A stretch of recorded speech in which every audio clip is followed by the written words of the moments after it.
अस्सलाम वालेकुम नाज़रीन, मेरे साथ दो डेंटल सर्जन डॉक्टर निगत चौधरी साहिबा और डॉक्टर साकिब सलमान साहब मौजूद हैं। सबसे पहले मैडम से पूछते हैं कि ये हमें बताएं दांत सेहतमंद रखने का बेहतरीन तरीका क्या है और इसके लिए कौन कौन सी चीज़ें इस्तेमाल करनी चाहिए। अटक में तकरीबन 2003 की ग्रेजुएट हूँ और 2009 से यहाँ अटक में काम कर रही हूँ। दांतों के इंसानी सेहत पे इस तरह असर है कि शुरुआत जो है वो हमारी दांतों से ही होती है। अगर हम हेल्दी फूड खाएंगे और हमारे दांत सही होंगे, सही चबा के खाएंगे तो हमारी सेहत ठीक रहेगी।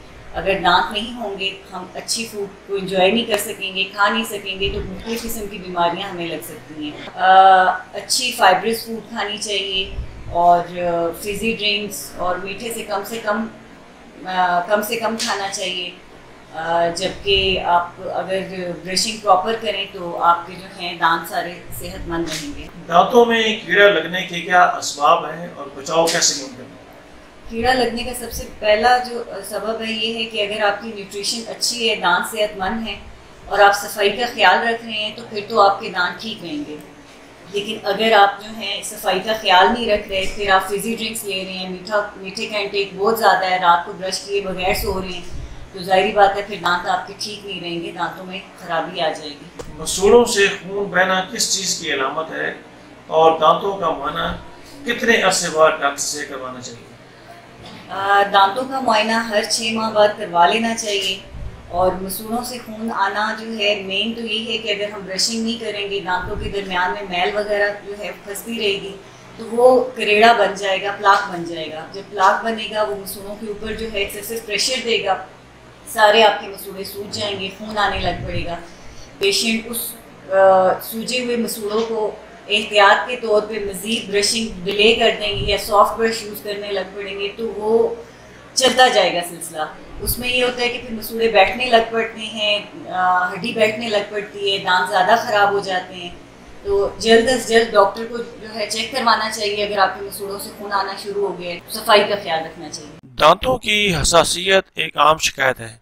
अक्सर गर्म ठंडा लगने की हसासियत दांत महसूस करना शुरू कर देते हैं, ऐसा क्यों है? दांतों की हसासियत बहुत सारी वजह से हो सकती है। एक तो ये कि आपका दांत का स्ट्रक्चर ही सही नहीं है, एनेमल अगर आपका ख़राब है तो तब भी आपको ठंडा गर्म लग सकता है। कीड़ा लगा हुआ है तो दांत में जैसे ही कीड़ा स्टार्ट होता है सबसे पहला सिम्टम यही है कि आपको उस दांत के ऊपर ठंडा लगने लग पड़ता है।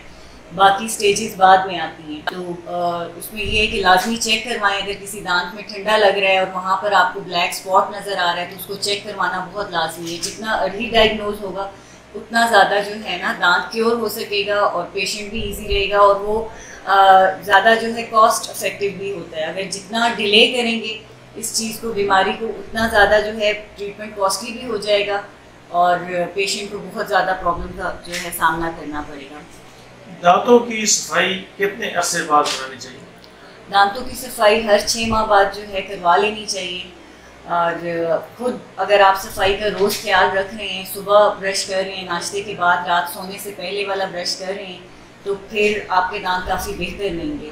और 6 महीने बाद आप मुआयना करवा लें और स्केलिंग वगैरह जो है सफाई करवा लें, प्रोफेशनली क्लीन करवा लें दांतों को।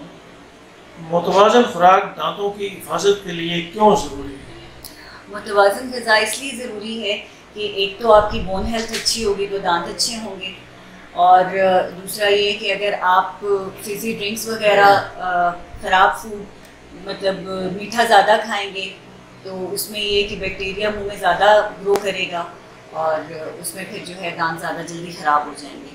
तो खुराक हमेशा अपनी जो है बैलेंस रखनी चाहिए। ज़्यादा मीठा नहीं खाना चाहिए, कार्बोनेटेड ड्रिंक्स जो हैं उनका इस्तेमाल नहीं करना चाहिए ताकि जो है दांत बोन हेल्थ अच्छी रहे। डेंटल सर्जन बनने का ख्वाब आपका अपना था या वालिदैन की ख्वाहिश? वालिदैन की ख्वाहिश थी, टोटली वालिदैन की ख्वाहिश थी। और अब तक कितने आप सर्जरी कर चुकी हैं? मैं 2009 से जो है अटक में काम कर रही हूँ। उससे पहले 2003 की ग्रेजुएट हूँ और 2006 से जो है गवर्नमेंट जॉब में हूँ। उससे पहले भी मैं जो है PSC कामरा में काम करती रही हूँ और उससे पहले FID में काम करती रही हूँ। तो सर्जरीज डेली के हिसाब से हमारी काफ़ी ज़्यादा जो है हो जाती हैं। आप पूछते हैं जी डॉक्टर साकिब सलमान से कि चेहरे की खूबसूरती कायम रखने के लिए दांतों का अमल दखल कितना होता है? जिस तरह हर चीज़ की एक स्ट्रक्चर की जो है ना बेस होती है, तो हमारे भी चेहरे की जो बेस है वो जॉ बोन्स और उसके अंदर जो लगे हुए दांत हैं उनके ऊपर खड़ी होती है। अगर जॉ बोन्स नॉर्मल होंगे और दांतों की पोजीशन भी ठीक होगी तो फिर आपका जो चेहरा है वो खूबसूरत नज़र आएगा। अगर इनमें से या अगर जबड़े की जो अरेंजमेंट है वो चेंज होगी या दांतों की भी, तो फिर हमारे जो चेहरा है उसकी भी जो स्ट्रक्चर है उसमें चेंज आ जाती है। अगर दांत आपके बहुत बाहर हैं तो आपके होंठ बंद नहीं होंगे, मुस्कुराने में भी आपके जो है ना वो होंठ भी अच्छे नहीं लगेंगे और दांत भी अच्छे नहीं लगेंगे। इसलिए इन चेहरे की खूबसूरती के लिए दांतों का मुतवाज़न होना और जबड़ों का भी मुतवाज़न होना बहुत ज़रूरी है। दांतों का निकालना किस वक्त ज़रूरी हो जाता है? दांत निकालना तो दांतों के इलाज में सबसे आखिरी लास्ट ऑप्शन जो है ना समझा जाता है।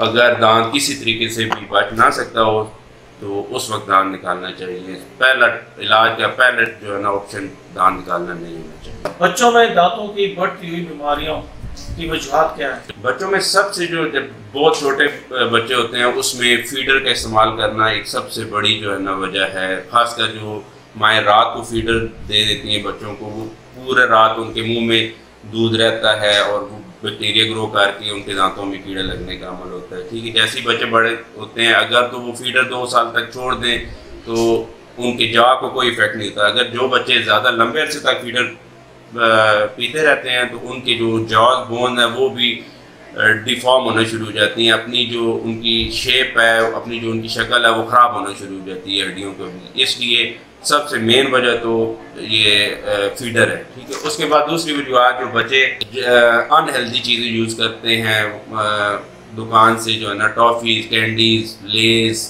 कोल्ड ड्रिंक्स, ये सारी बढ़ती हुई वजूहत में से दूसरी मेन वजह ये होती है। बच्चों में टेढ़े दांतों की बढ़ती हुई वजूहत और इलाज क्या है? टेढ़े दांतों की वजूहत में जो बच्चों में मेन वजूहत होती हैं, एक तो ऑलरेडी मैंने बताया कि फीडर जो यूज़ करते हैं उसमें जब हड्डी जो है ना वो अपनी शक्ल जो है ना वो चेंज कर लेगी तो दांतों के जो पोजीशन है, अरेंजमेंट है वो भी चेंज हो जाती है।